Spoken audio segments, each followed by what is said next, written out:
बाद के 4-5-6 निर्णय जो दनादन हुए, उसको अगर हम एक तरह से डिकोड करें तो ऐसे लग रहा है कि भाई ये सरकार मतलब दीनों के मोहन जैसी आपकी एक इमेज।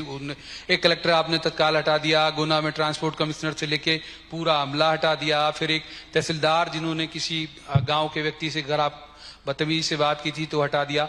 ये पहले से प्लान था या बिल्कुल रिएक्शनरी था आपका? नहीं, पहले से प्लान तो नहीं है, लेकिन अब ये सब पुरानी बातें हो गई है। मैं ये बात तय जानता हूं कि हम जिस क्षण शपथ लेते हैं और जिस समय जब हम अपने दायित्व को अंगीकार करते हैं मन के अंदर, तो स्वाभाविक रूप से हम अपने आप में अकेले नहीं हैं।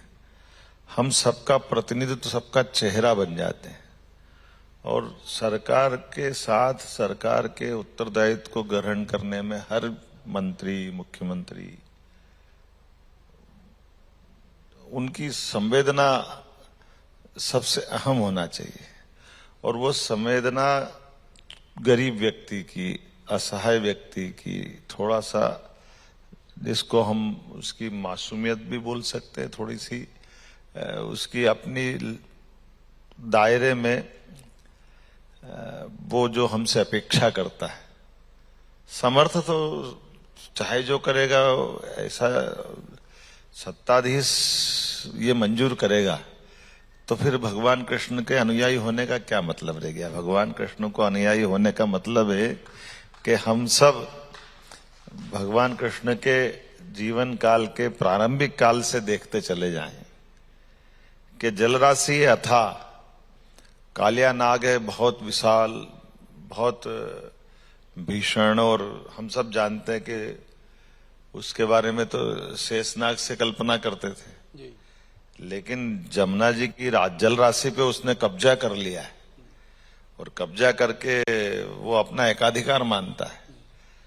तो एक तरह से वही बात होगी ना जो आपने बात कही कि जो समर्थ है वो अगर एकाधिकार करेगा और समाज उसको बर्दाश्त करेगा, तो ये समाज को बर्दाश्त होने वाली घटना नहीं है। भगवान कृष्ण ने वहां भी वही एहसास कराया कि आप समर्थशाली हो, शक्तिशाली हो, लेकिन समाज के सामान्य अधिकार पे आप अतिक्रमण कर रहे हो तो ये क्षम्य नहीं है, अक्षम्य है, उसको दंडित होना पड़ेगा। और दंडित करना ये किसी भी राजनेता के लिए, अगर जो शपथ लेता तो उसको दंडित करने की एक पल की देर नहीं करना चाहिए।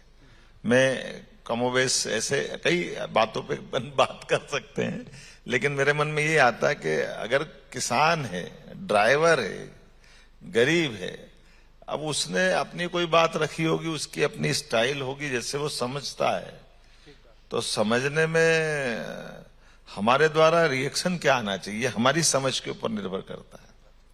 हम ड्राइवर से कहेंगे तेरी औकात क्या, तो फिर डूब मरना चाहिए हमको।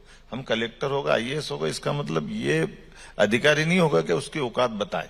औकात तो आप बता रहे हो अगर उससे औकात पूछ रहे हो तो हमको ये भाव समझना चाहिए कि सरकार की व्यवस्थाओं के आधार पर संवेदनशीलता भी होना चाहिए, सहनशीलता भी होना चाहिए और समझदारी भी होना चाहिए। तीनों का समुच्चय ये अत्यंत आवश्यक है।